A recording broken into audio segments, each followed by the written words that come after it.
ഇപ്പോൾ ഒരുപാട് പേര് പുതിയ സംരംഭങ്ങൾ തുടങ്ങുന്നുണ്ട്, പലതും അധിക നാളെത്തുന്നതിന് മുമ്പ് തന്നെ ഫെയിലായി പോകുന്നുണ്ട്. അപ്പോൾ പുതിയ സംരംഭങ്ങൾ തുടങ്ങുന്ന യുവാക്കൾക്ക് എന്ത് ഉപദേശമാണ് നൽകാനുള്ളത്? എല്ലാവരും തുടങ്ങാനും എല്ലാം അവസാനിപ്പിക്കാനും എളുപ്പമാണ് അല്ലേ? അതെ.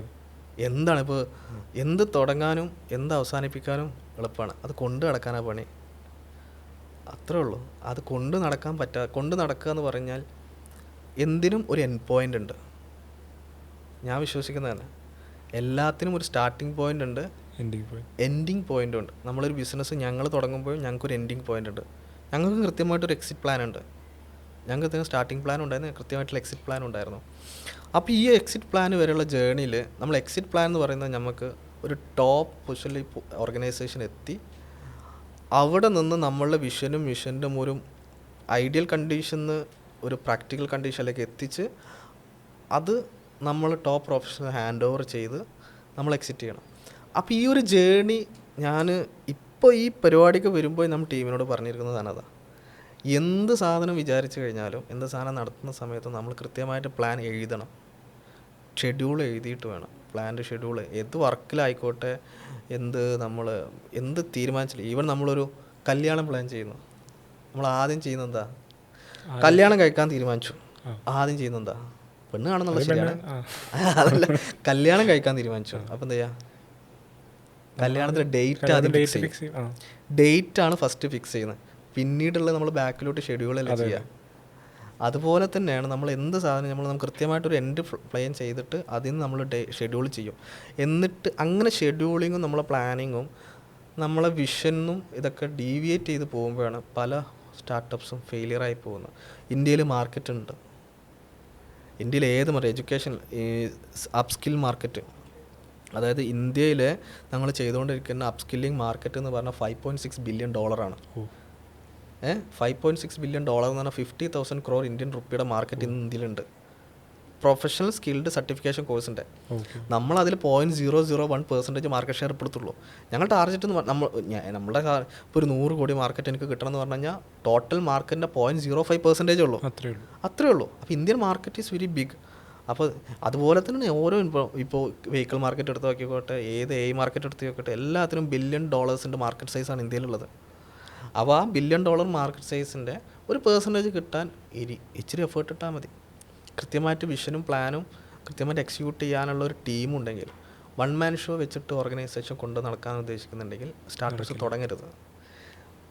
കൃത്യമായിട്ടുള്ള ഡെലിഗേഷൻ, കൃത്യമായിട്ട് നമ്മൾ അതിനെ ടീമിനൊരു സെക്കൻഡ് ലെയർ ടീമിനെ ഡെവലപ്പ് ചെയ്യുക, ടീമിനെ ഡെവലപ്പ് ചെയ്യുക, എക്സിക്യൂട്ട് ചെയ്യാൻ പറ്റി തന്നെ നമ്മൾ ഓർഗനൈസേഷൻ സക്സസ് ആവും.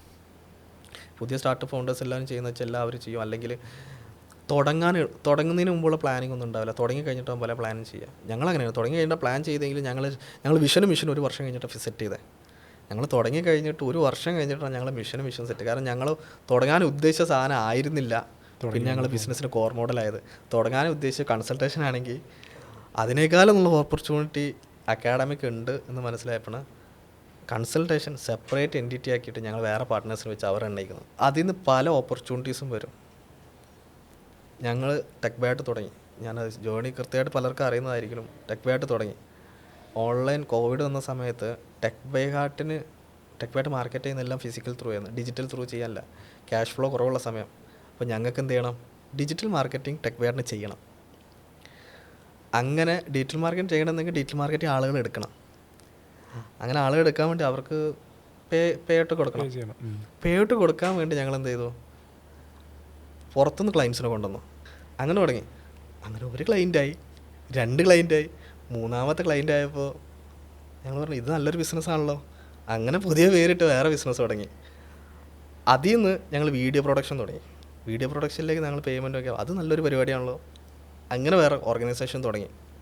അങ്ങനെ അതായത് എല്ലാത്തിനും റൂട്ട് ടെക് ബാറ്റാണ്. പിന്നെ അതിൽ നിന്ന് കിട്ടുന്ന ഓരോ ഓപ്പർച്യൂണിറ്റീസും ഞങ്ങൾ ഓരോ എൻറ്റിറ്റി ആക്കി മാറ്റി, വെർട്ടിക്കൽസ് കൊണ്ടുവന്നു.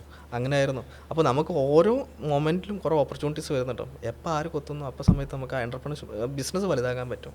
ശരിക്കും പേഴ്സണൽ ലൈഫിൽ അല്ലെങ്കിൽ ബിസിനസ്സിൽ സക്സസ്സിനെ എങ്ങനെയാണ് നോക്കി കാണുന്നത്? പേഴ്സണൽ ലൈഫ് ഞാൻ അധികം നോക്കാത്ത ആളായിരുന്നു. കൂടുതലൊരു ക്യാമ്പസിൽ പഠിക്കുന്ന സമയത്തായിക്കോട്ടെ, നമുക്കൊരു മിഷൻ അല്ലെങ്കിൽ ഒരു ഗോള് സെറ്റ് ചെയ്ത് കഴിഞ്ഞാൽ പിന്നെ ഉറക്കമുണ്ടാവാറില്ല. ഉറക്കമെന്ന് വെച്ചാൽ അത് സക്സസ്, നമ്മൾക്കൊരു പെർഫെക്ഷനിസ്റ്റ് എന്ന് പറയുന്നതിലും കൂടി സാറ്റിസ്ഫാക്ഷൻ ആയിട്ടുള്ള ഫിഗറോ അല്ലെങ്കിൽ നമ്മൾ ആ ഒരു പ്ലാൻഡ് ആയിട്ടുള്ളൊരു നമുക്ക് ഇപ്പോൾ ഒരു സിനിമ ഡയറക്ടർ എന്ന് പറയുമ്പോൾ ഡയറക്ടർക്ക് കൃത്യമായിട്ട് ആ സിനിമയുടെ സിനിമ എന്താണെന്ന് കൃത്യമായിട്ട് അറിയുന്നുണ്ടാവും. ആളത് എത്തിയില്ലെങ്കിൽ ആൾ ഡിസാറ്റിസ്ഫൈഡ് ആവുന്ന പോലെ തന്നെ നമ്മളൊരു കാര്യം ചെയ്യാൻ ഉദ്ദേശിക്കുമ്പോൾ നമ്മൾ സാധനം എന്താണെന്നുള്ളത് കൃത്യമായിട്ട് പ്ലാൻ ചെയ്തിട്ടുണ്ടാവും. അതിലേക്ക് എത്തിക്കുക എന്നുള്ളതാണല്ലോ. അതിലെത്തിക്കാൻ വേണ്ടി പല കാര്യങ്ങളും നമ്മൾ ചെയ്യും. അത് സാറ്റിസ്ഫാക്ഷൻ ഇതിൽ വന്നില്ല എന്നുണ്ടെങ്കിൽ നമ്മൾ അപ്പോൾ പിന്നെ ഉറക്കം ഉണ്ടാവില്ല. പിന്നെ അതിലേക്ക് എത്താൻ വേണ്ടിയിട്ടുള്ള പ്രഷറും പിന്നെ എന്താ പറയുക ചീത്തവിളി എന്നൊക്കെ പറയാം. പിന്നെ അതിലേക്ക് ടീമിനൊക്കെ എത്തിക്കുന്ന രീതിയിലൊക്കെ ചെയ്യുമ്പോൾ അതുകൊണ്ട് തന്നെ പല സമയത്തും പേഴ്സണൽ ലൈഫ് സാക്രിഫൈസ് ചെയ്യാറുണ്ട്. ക്യാമ്പസിൽ പഠിക്കുന്ന മാസത്തിൽ 6 മാസം കൂടുമ്പോൾ ഒക്കെ വീട്ടിൽ പോകാറുണ്ടായിരുന്നുള്ളൂ. കാരണം നമ്മളെ പ്രൈമറി ഗോൾ എന്ന് പറഞ്ഞാൽ ഇത് എത്തിക്കുക എന്നുള്ളതാണല്ലോ. ഇപ്പോഴാണ് കുറച്ചും കൂടി നമ്മൾ സിസ്റ്റമാറ്റിക് ആക്കി ഡെലിഗേഷനൊക്കെ വന്നതിന് ശേഷമാണ് കുറച്ചും കൂടി ഫ്രീ ആയി തുടങ്ങിയത്. എന്നാലും വിഷനിലേക്ക് എത്തിക്കാൻ വേണ്ടിയിട്ടുള്ള ഇതിൽ പേഴ്സണൽ സക്സസ് എന്ന് പറയുമ്പോൾ നമുക്ക് കുറേ കാര്യങ്ങൾ ലേൺ ചെയ്യാൻ പറ്റി. ഒരു എംപ്ലോയി ലെവലിലും എംപ്ലോയർ ലെവലിലും നമുക്ക് ഒരുപാട് കാര്യങ്ങൾ ലേൺ ചെയ്യാൻ പറ്റി. ഇപ്പോൾ അപ്പ് സ്കില്ലിംഗ് പ്ലാറ്റ്ഫോംസിൻ്റെ ഇന്ത്യയിലെ മാർക്കറ്റ് ഷെയറിനെ പറ്റി പറഞ്ഞല്ലോ. ഒരുപാട് ഓൺലൈൻ ലേണിംഗ് പ്ലാറ്റ്ഫോംസ് അവൈലബിൾ ആണ്. അപ്പോൾ നിങ്ങളുടെ ഒരു പ്ലാറ്റ്ഫോമാണ് സ്കിൽപോഡ് മറ്റ് പ്ലാറ്റ്ഫോംസിനെ അപേക്ഷിച്ച് എങ്ങനെയാണ് വ്യത്യാസപ്പെട്ടിരിക്കുന്നത്? അത് ഞങ്ങൾ 6 years ആയല്ലോ നമ്മൾ ഓഫ്ലൈൻ മാർക്കറ്റിങ്ങിൽ. അപ്പോൾ നമ്മൾ ഓഡിയൻസിലേക്ക് എത്തുന്ന സമയത്ത്, ഓഡിയൻസിലേക്ക് പോകുന്ന സമയത്തൊക്കെ ഒരു 30 to 40 അല്ലെങ്കിൽ ഒരു 50-60% ആളുകളെ ഒരു ഓഫ്ലൈൻ ബാച്ച് എന്ന് പറഞ്ഞ കോൺസെപ്റ്റിലേക്ക് വരുന്നുള്ളൂ. കാരണം നമ്മൾ ഷെഡ്യൂൾഡാണ് മെൻറ്ററിങ് കൊടുത്ത് സ്പൂൺ ഫീഡിനെ കുറേ പ്രാക്ടിക്കലും സ്പൂൺ ഫീഡിങ് ഒക്കെ വെച്ചിട്ടാണ് നമ്മൾ ആളെ സ്കിൽ. കാരണം വരുന്ന ആളുകൾക്ക് കമ്പ്യൂട്ടർ ബാക്ക്ഗ്രൗണ്ട് പോലും ഉണ്ടാവില്ല. അപ്പോൾ അവരത് കൂടി പഠിപ്പിക്കുന്നത്. അപ്പോൾ ഓൺലൈൻ എന്നുള്ള സാധനം, ഓൺലൈൻ എന്ന് പറയുന്ന ട്രെയിനിങ് കോവിഡിൻ്റെ വളരെ 2 വർഷത്തെ കൊണ്ട് തന്നെ ആളുകൾക്ക് മടുത്തു തുടങ്ങി. അപ്പോൾ PSC കോച്ചിങ് ഓൺലൈനിൽ പോവാം, അല്ലെങ്കിൽ അങ്ങനെ തിയററ്റിക്കലായിട്ടുള്ള പക്ഷെ ഒരു പ്രൊഫഷണൽ സ്കില്ല് സർട്ടിഫിക്കേഷൻ കോഴ്സിലൊക്കെ ഒരു മെൻറ്റർഷിപ്പ് ഇല്ലാതെ നമുക്ക് പഠിക്കാൻ കഴിയില്ല. അതുകൊണ്ട് ഓൺലൈൻ കോഴ്സിന് ഡിമാൻഡ് കുറവായിരുന്നു. പ്രത്യേകിച്ച് സൈബർ സെക്യൂരിറ്റി AI ഒക്കെ ഒരു 10 പേര് വന്നു കഴിഞ്ഞാൽ, അല്ല 100 പേര് വന്നു കഴിഞ്ഞാൽ 2-3 പേരോ ജോയിൻ ചെയ്യും. അബ്രോഡുള്ള ആളുകൾ 50% ആൾക്കാരാണ് നമ്മളെ വരുന്ന. 10 പേര് വന്നു കഴിഞ്ഞാൽ 5 പേര് ജോയിൻ ചെയ്തിട്ടുണ്ടെങ്കിൽ അവർ ഓഫ്ലൈൻ ക്ലാസ്സിന് ഷെഡ്യൂൾ. കാരണം അവർക്ക് കൃത്യമായിട്ട് ഇത് പഠിക്കണം എന്നുള്ള കോൺസെപ്റ്റ് പുറത്താണ് പഠിക്കാൻ വരുന്നത്. അപ്പോൾ എന്താ 50% പേര് മാറി നിൽക്കുകയാണ്.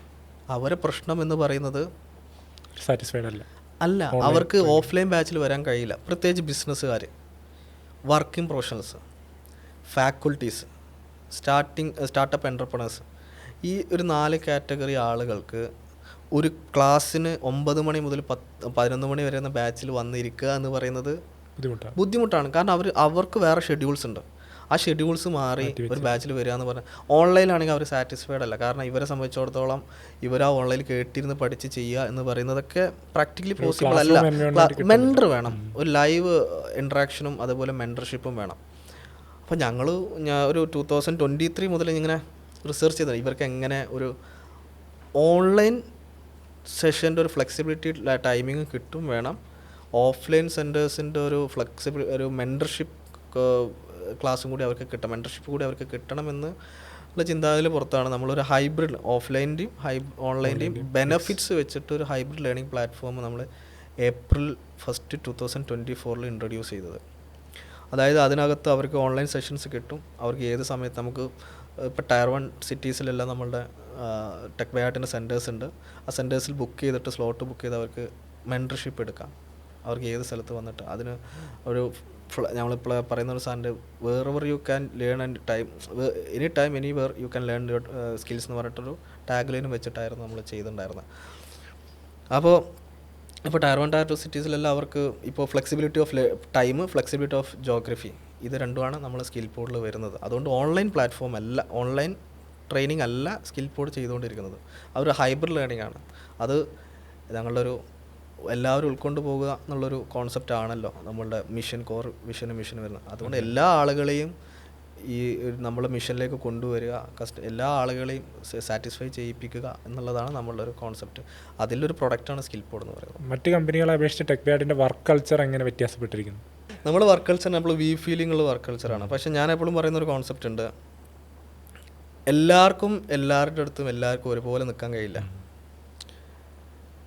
ഇപ്പോൾ എനിക്ക് ഇഷ്ടമുള്ളൊരു കൾച്ചർ ആയിരിക്കില്ല ധനൂപിന് ഇഷ്ടമുള്ളത്, അല്ലേ? അങ്ങനെയല്ല ഓരോരുത്തർക്കും ഇഷ്ടമുള്ളത്. അപ്പോൾ ഞാനെപ്പോഴും പറയുന്നൊരു, ഞാനിങ്ങനെ കുറേ കഥ പറയുന്ന സമയത്ത് പറയുന്നത് നമ്മളൊരു യാത്ര പോകാറുണ്ട് അല്ലേ? ധനൂപ് യാത്ര ചെയ്യാറില്ലേ? ധനൂപ് ഇപ്പോൾ ഒരു ഗോവക്ക് ട്രിപ്പ് പ്ലാൻ ചെയ്യുന്നു. കാറിൽ ഒരു 7 സീറ്റുള്ള ഒരു ഇന്നോവ കാറാണ്. ധനൂപ് ആരൊക്കെ യാത്രയിൽ കൂട്ടും? ക്ലോസ് ഫ്രണ്ട്സ് ഉണ്ടെങ്കിൽ അല്ല, അവർ ക്ലോസ് ഫ്രണ്ട്സ് ആവാൻ കാരണം എന്താ? നമ്മുടെ കൂടെ എപ്പോഴും നമ്മളെ കൂടെ ആവാൻ കാരണം എന്താ? നമ്മുടെ ഒരു നമ്മളുടെ വൈബ് ഒത്തും നമ്മളുടെ ഒരു വിഷനും മിഷനുമായിട്ട് അല്ല ഒരു ഗോള് സെറ്റ് ചെയ്ത് അതിലേക്ക് നമുക്ക് കംഫർട്ടബിൾ ആയിട്ട് പോകാൻ കഴിയുന്ന ആളുകളായിട്ട് നമ്മൾ എപ്പോഴും യാത്ര ചെയ്യാറുള്ളൂ. അപ്പോൾ ഞങ്ങളെ കോർ വിഷനും മിഷനും എല്ലാവർക്കും അറിയാം. ആ വിഷനും മിഷനുമായിട്ടുള്ളൊരു ജേണിയാണ് നമ്മൾ ചെയ്തുകൊണ്ടിരിക്കുന്നത്. ആ ജേണിയിൽ നമ്മളുമായിട്ട് ഒത്തുപോകാൻ പറ്റുന്ന ആളുകൾ നമ്മൾ ആ അങ്ങനെ ഒരു കൾച്ചറാണ് നമ്മളുള്ളത്. അപ്പോൾ അത് നമ്മളൊരു ഫീലിംഗ് ആയിരിക്കും. നമുക്കിപ്പോൾ പ്രഷർ കൊടുക്കുന്നുണ്ടോ വെച്ചാൽ പക്ഷേ നമ്മൾ ഏറ്റെടുത്ത് ചെയ്യുക എന്നുള്ളൊരു ചെറിയ ടീമാണ് നമ്മളുടെ കോർ ടീം എന്ന് പറയുന്നതും അതേപോലെ നമ്മൾ എൻ്റെ ടീം എന്ന് പറയുന്നതും. അപ്പോൾ ആ വിഷനിലേക്ക് എത്തിക്കാൻ വേണ്ടി നമ്മളൊരു എല്ലാവരെയും ഉൾക്കൊണ്ട് പോവുക എന്നുള്ള. അപ്പോൾ ചിലപ്പം ചിലവർ നമ്മൾ പറയുന്നുണ്ട് നിങ്ങൾക്ക് ബെറ്റർ ഒരു സ്ഥലം വേറെ ആയിരിക്കും, ഇവിടെ നിങ്ങൾക്ക് യോജിച്ച് പോകാൻ കഴിയുന്നുണ്ടല്ലോ. പക്ഷേ നിങ്ങളെ ആശയത്തോടും നിങ്ങളുടെ സ്കില്ലിനോടും ഒത്തുപോകുന്ന മറ്റൊരു ഓർഗനൈസേഷൻ എൻവയോൺമെൻറ്റ് ഉണ്ടെങ്കിൽ അവിടെ പോയി കഴിഞ്ഞാൽ നിങ്ങൾക്ക് ഇതിൽ കൂടുതൽ ഫ്ലറിഷ് ചെയ്യാൻ കഴിയും.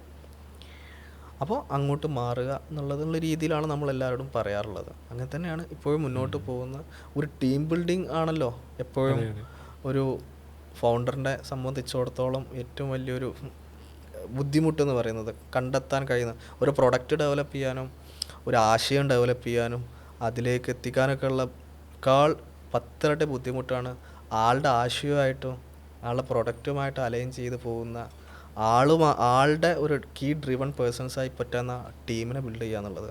അതാണ് ഏറ്റവും ബുദ്ധിമുട്ടുള്ളത്. ടെക് ബൈ ഹാർട്ടിൻ്റെ അടുത്ത 5 വർഷത്തേക്കുള്ള പ്ലാനുകൾ എന്തൊക്കെയാണ്? 5 വർഷത്തെ പ്ലാന് ക്ലാരിറ്റി നമ്മൾ ഓൾറെഡി നമ്മൾ മിഷനിലും പറഞ്ഞിട്ടുണ്ട്. 2030-35 വരെയുള്ള ഇൻഡസ്ട്രി 5.0 സ്കിൽ ഡെവലപ്മെൻറ്റ് ചെയ്യണം. നമുക്ക് ഗ്ലോബൽ എക്സ്പാൻഷൻസ് നമ്മൾ പ്ലാൻ ചെയ്യുന്നുണ്ട്. ഇപ്പോൾ ആളുകൾ അബ്രോഡ് സ്റ്റഡി ചെയ്യുന്നുണ്ട്. പുറത്തേക്ക് പോയി പഠിക്കുക. എന്തിനാണ് പഠിക്കുന്നത്? കുറച്ചുകൂടി ഡെവലപ്പ് ചെയ്ത് പഠിക്കുക, എക്സ്പോഷർ കിട്ടുകയാണ്. ഞങ്ങൾ പറയുന്നത് വെച്ചാൽ എല്ലാവരും തിരിച്ചു വന്നിട്ട് അവിടെയുള്ള അബ്രോഡിലുള്ള യൂണിവേഴ്സിറ്റീസ്, ഹാർവാർഡ്, ഓക്സ്ഫോർഡ്, MIT യൂണിവേഴ്സിറ്റികൾ, എല്ലാ യൂണിവേഴ്സിറ്റികളുണ്ട്. അങ്ങനെ അവിടുത്തെ പ്രൊഫസേഴ്സ് അതുപോലെ തന്നെ അവിടുത്തെ ടെക്നോളജി ആളുകൾ എല്ലാവരും നമ്മുടെ ലോക്കലി സ്റ്റുഡൻസ് നേരിട്ട് പഠിപ്പിക്കുക എന്നുള്ളതാണ്. അപ്പോൾ ആ ക്വാളിറ്റിയിൽ നമുക്ക് സ്കിൽ ഡെവലപ്മെൻറ്റ് നമുക്ക് ഇവിടെ ചെയ്യാൻ കഴിയണം. അതിനുള്ള വർക്ക് നമ്മൾ ഓൾറെഡി സ്റ്റാർട്ട് ചെയ്തു. നമ്മളിപ്പോഴും കുറേ ഡിസ്കഷൻസ് നടന്നുകൊണ്ടിരിക്കുന്നുണ്ട്. നമ്മൾ 2026-27 ആകുമ്പോഴേക്കും ആ മിഷനിൽ ഗ്ലോബൽ എക്സ്പാൻഷൻ എന്നുള്ള മിഷനിൽ നമ്മൾ ഫുൾഫിൽ ചെയ്ത് തുടങ്ങും. അപ്പോൾ അതാണ് നമ്മൾ 5 ഇയേഴ്സിലേക്ക് നമുക്ക് ടയർ 2 ഇപ്പോൾ ടയർ 1 സിറ്റീസിലാണ് നമ്മൾ ടയർ 1 ടയർ 2 സിറ്റീസിലാണ് കൂടുതൽ. ടയർ 3 സിറ്റീസിലേക്ക് വരുന്നുണ്ട്. സ്കിൽ പോഡിൻ്റെ എക്സ്പാൻഷൻസ് ഏറ്റവും കൂടുതൽ ആൾക്കാരെ ഉൾക്കൊണ്ട് പഠിക്കാൻ പറ്റുന്ന ഒരു പ്രൊഡക്റ്റാണ്. ലിമിറ്റ്ലെസ് ആണ്, എല്ലാത്തിലും ലിമിറ്റ്ലെസ് ആണ്. അപ്പോൾ അത് പൂർണ്ണമായിട്ടും നമുക്ക് ഗ്ലോബലി ഒരു 16+ കൺട്രീസിൽ കൊണ്ടുവരിക. അതിനുള്ള എല്ലാ സെൻറ്റേഴ്സ്, പോഡ്സ്, സ്കിൽ ഡെവലപ്പ് ചെയ്യാൻ പറ്റുന്ന പോഡ്സ്, അങ്ങനെ പോഡ്സ് എല്ലായിടത്തും കൊണ്ടുവരിക എന്നുള്ളതാണ് നമ്മളുടെ ഒരു മിഷൻ. അത് 5 ഇയേഴ്സിനുള്ളിൽ നമ്മൾ ഫുൾഫിൽ ചെയ്യും. ഇപ്പോൾ ഒരുപാട് പേരിങ്ങനെ ഹൈബ്രിഡ് ലേണിംഗ് പ്ലാറ്റ്ഫോംസ് ഒക്കെ ഓഫർ ചെയ്യുന്ന ഒരുപാട് കമ്പനികളുണ്ടല്ലോ. അപ്പോൾ ഇതിൽ നിന്ന് നമ്മളെങ്ങനെയാണ് ശരിക്കും ടെക് ബൈ ഹാർട്ട് എങ്ങനെയാണ് ശരിക്കും വ്യത്യസ്തമാകുന്നത്? ഒരുപാട്, അതായത് നമ്മുടെ വിഷനിൽ പറയുന്ന പോലെ തന്നെ ഇൻഡസ്ട്രിയിലെ ഡിമാൻഡ് എന്താണ്, അതായത് ഒരു ഇൻഡസ്ട്രിക്ക് വേണ്ട ഡിമാൻഡ് അനുസരിച്ചുള്ള പ്രൊഡക്റ്റ് ഡെവലപ്പ് ചെയ്യുക എന്നുള്ളതാണ് ഏതൊരു നമ്മളൊരു മാനുഫാക്ചറിങ് ആണ്. സ്കിൽഡ് പ്രൊഫഷണൽസിൻ്റെ പ്രൊഡക്റ്റ് നമ്മൾ ഡെവലപ്പ് ചെയ്ത് ഇറക്കുന്നു. അവർക്കുള്ള ആ എക്സ്പീരിയൻസ് അവർക്ക് ടെക് ബൈ കിട്ടണം. സൈബർ സെക്യൂരിറ്റിയിൽ ഏറ്റവും ടോപ്പ് പ്രൊഫഷണൽസ് ആയിട്ടുള്ള ആളുകളെ വെച്ച് ഞങ്ങൾ ഇൻഡസ്ട്രി പാനൽ രൂപീകരിച്ചിട്ടുണ്ട്. ആ ഇൻഡസ്ട്രി ആളുകളാണ് നമ്മളുടെ കോഴ്സ് ഡിസൈൻ ചെയ്യുന്നത്. അവർക്ക് ഒരു 18 hours 30 hours അവർക്കിപ്പോൾ സൈബർ സെക്യൂരിറ്റി എന്ന് പറഞ്ഞൊരു ഓഷ്യനാണ്. അതിനകത്ത് ബ്ലൂ ടീം, റെഡ് ടീം, പിന്നെ അതുപോലെ തന്നെ സോക്ക് അനലിസ്റ്റുകളുണ്ട്, പെൻ ടെസ്റ്റേഴ്സ് ഉണ്ട്, GRC സ്പെഷ്യലിസ്റ്റുകളുണ്ട്. അങ്ങനെ ഒരുപാട് സ്പെഷ്യലിസ്റ്റുകൾ ഒരുപാട് പേരുണ്ട്. ഈ എല്ലാ സ്പെഷ്യലൈസേഷനും അറിയുന്ന ഇൻഡസ്ട്രി പ്രൊഫഷണൽസ് നമ്മൾ അഡ്വൈസറി പാനൽസിലുണ്ട്. അപ്പോൾ ഒരു സ്റ്റുഡൻറ്റ് ഒരു 6 മാസത്തെ കോഴ്സോ 1 year കോഴ്സോ എടുത്തു കഴിഞ്ഞാൽ അവർക്ക് മനസ്സിലാവും ഞാൻ ഒരു ഇന്ന സ്പെഷ്യലൈസേഷൻ ആദ്യമായിട്ടായിരിക്കും ഒരു കമ്പനിക്ക് ഇങ്ങനെ ഒരു ഇൻഡസ്ട്രി പാനൽ ആദ്യമായിട്ടാണ്. അവർ സ്റ്റുഡൻസുമായിട്ട് ഇൻട്രാക്ട് ചെയ്യുന്നതും അവർക്കൊരു ഇൻട്രാക്ഷൻ, ഒരു മെൻറ്ററിനെ കിട്ടുന്നതും ബാക്കി അങ്ങനൊരു കോൺസെപ്റ്റ് തന്നെ ബാക്കി കോമ്പറ്റീഷൻ ഉണ്ടോയെന്ന് എനിക്കറിയില്ല. കോമ്പറ്റീഷനെ നമ്മൾ വാച്ച് ചെയ്യുന്നുണ്ട്. അതുപോലെ പ്രോ കണക്ട് പ്രോഗ്രാമിനെ പറ്റി കേട്ടിട്ടുണ്ട്. അതെ, പ്രോ കണക്ട്, അതാണ് നമ്മൾ പറഞ്ഞത്.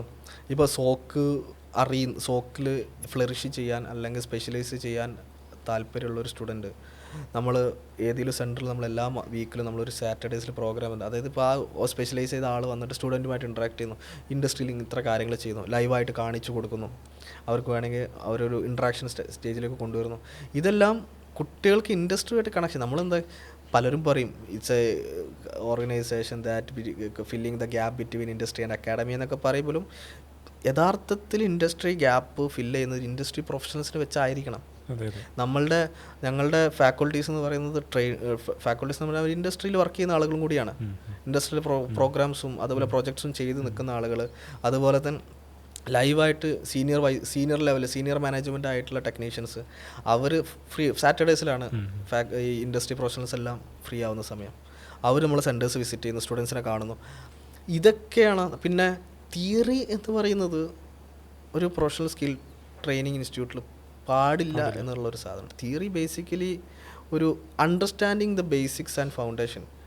ബേസിക്കലി ആ ഒരു സ്കില്ലിൽ എത്രത്തോളം പ്രാക്ടിക്കൽ നോളജ് ഉണ്ടെന്നുള്ളതാണ് നമ്മൾ നോക്കേണ്ടത്. ഇപ്പോൾ സൈബർ സെക്യൂരിറ്റി AI പോലത്തെ പ്രൊഫഷണൽ കോഴ്സുകൾ ഏതാണ്, പ്രാക്ടിക്കൽ നോളജ് അല്ല വേണ്ടത്.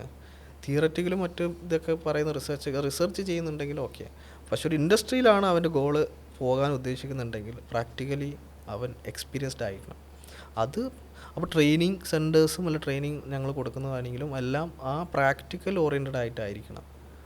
സ്പൂൺ ഫീഡിങ് കൊടുക്കാം, പക്ഷേ സെൽഫ് ലേണിംഗ് കുറേ കാര്യമില്ല. ഇങ്ങനത്തെ പ്രൊഫഷണൽസ് കുറേ സെൽഫ് ലേണിംഗ് കാര്യങ്ങളൊക്കെ ഉണ്ട്. നമ്മൾ ഒരു പ്രോബ്ലമാണ് ഈ, അതായത് ഇപ്പോൾ സോഫ്റ്റ്വെയർ ഡെവലപ്മെൻ്റ് ആയിക്കോട്ടെ, AI ആയിക്കോട്ടെ, സൈബർ സെക്യൂരിറ്റി ആയിക്കോട്ടെ, മുന്നിലൊരു പ്രോബ്ലമാണ് നമ്മൾ സോൾവ് ചെയ്യുന്നത്. ആ പ്രോബ്ലം ചിലപ്പോൾ പുതിയതായിരിക്കാം, പക്ഷെ അതുമായിട്ട് റിലേറ്റ് ചെയ്യുന്ന കുറേ പ്രോബ്ലംസ് നമ്മളെ പല പേപ്പേഴ്സിലും റിസർച്ചിലും കാര്യങ്ങളൊക്കെ ഉണ്ടാവും. അത് ഒബ്സേർവ് ചെയ്ത് നമ്മൾ അതിലേക്ക് സൊല്യൂഷൻ കണ്ടെത്താൻ കഴിയണം, അത്രേ ഉള്ളൂ. അപ്പോൾ അതുകൊണ്ട് തന്നെ സെൽഫ് ലേണിംഗ് എന്ന് പറയുന്നൊരു ഇതുണ്ട്. അതും ഞങ്ങൾ ഇവിടുന്ന് പ്രാക്ടീസ് ചെയ്യിപ്പിക്കുന്നുണ്ട്. ചിലപ്പോൾ സെൽഫ് ലേണിംഗ് എന്ന് പറഞ്ഞിട്ട് പല കംപ്ലയിൻറ്റ്സ് വരും, നമ്മൾ ഇവിടെ പഠിപ്പിക്കുന്നില്ല, അങ്ങനെയൊന്നുമല്ല. സെൽഫ് ലേണിംഗ് നമ്മളൊരു പ്രാക്ടീസാണ്, അത് വേണം. ശരിക്കും പറഞ്ഞു കഴിഞ്ഞാൽ ഒരു സക്സസ്ഫുൾ എൻ്റർപ്രനറിന് വേണ്ട സ്കിൽസ് എന്തൊക്കെയാണ്? ചേഞ്ചസ് കൊണ്ടുവരാനുള്ള കോൺഫിഡൻസ്, അത് വേണം. റിസ്ക് എടുക്കാൻ തയ്യാറല്ലേ, ബിസിനസ് ചെയ്യാൻ നിൽക്കരുത്, അല്ലെങ്കിൽ എൻ്റർപ്രനർ ആവാൻ നിൽക്കരുത്. എവറി ടൈം റിസ്ക് എടുക്കാനുള്ള കോൺഫിഡൻസ് അല്ലെങ്കിൽ അത് എടുക്കാനുള്ള ധൈര്യം അതില്ലെങ്കിൽ ബിസിനസ് എൻ്റർപ്രനർ ചെയ്യാതെ. ഞാനിപ്പോഴും പറയുന്നത് എവറി ടൈം ഈസ് റിസ്ക്. ഞങ്ങൾ ആദ്യത്തെ റിസ്ക് എന്ന് പറയുന്നത് എന്താ, ഇത് തുടങ്ങാൻ പോകുക എന്നുള്ള റിസ്ക്കാണല്ലോ. ഇത് ഇനി തുടങ്ങിക്കഴിഞ്ഞാൽ ആൾ വരുമോ, വന്നില്ലെങ്കിൽ ഇനിയിപ്പോൾ നല്ല ആൾക്കാരെ കിട്ടുമോ, ഇങ്ങനെ ആലോചിച്ച് കൂട്ടിക്കഴിഞ്ഞാൽ ആലോചന മാത്രമേ നടക്കുള്ളൂ. നമ്മൾ പറയണ്ടേ, നമ്മൾ പറയുന്നത് ഈ കുളത്തിൽ ആഴം നോക്കാനുണ്ടെങ്കിൽ തിയററ്റിക്കലി ലൈറ്റൊക്കെ അടിച്ച് നോക്കി നിൽക്കണമായിട്ട് നല്ലത് പെട്ടെന്ന് എന്താണല്ലേ ചാടി നോക്കാം. അതുപോലെ തന്നെ ബിസിനസ് തുടങ്ങാൻ തീരുമാനിച്ചു കഴിഞ്ഞാൽ, എൻ്റർപ്രണർ ഒരു കാര്യം ചേഞ്ച് തുടങ്ങാൻ വിചാരിച്ചു കഴിഞ്ഞാൽ ബിസിനസ് തുടങ്ങാം. എൻ്റർപ്രണർ ആയി കഴിഞ്ഞിട്ട് ഒരുപാട് ചലഞ്ചസ് വരും. ആ ചലഞ്ചസിന് സൊല്യൂഷൻ എടുക്കാൻ കഴിയുക, ഡിസിഷൻ പെട്ടെന്ന് എടുക്കുക, ഇങ്ങനത്തെ ഒരുപാട് ഡിസിഷൻ മേക്കിംഗ്, റിസ്ക് ഹാൻഡ്ലിങ്, അതുപോലെ ചേഞ്ച് മാനേജ്മെൻറ്റ്, പിന്നെ നമ്മളൊരു വിഷനും ഗോളും സെറ്റ് ചെയ്തിട്ട് അതിലേക്ക് വേണ്ടിയിട്ടുള്ള പ്ലാനിങ്, ഇതൊക്കെയാണ് ബേസിക്കലി ഒരു എൻ്റർപ്രണർക്ക് വേണ്ടത്. ഇത്രയും കാര്യങ്ങൾ ചെയ്യാൻ വളരെ സിമ്പിളാണ്. അത് ചെയ്യാൻ കഴിഞ്ഞു കഴിഞ്ഞാൽ ഒരു സക്സസ്ഫുൾ എൻ്റർപ്രണറായിട്ട് വരാം.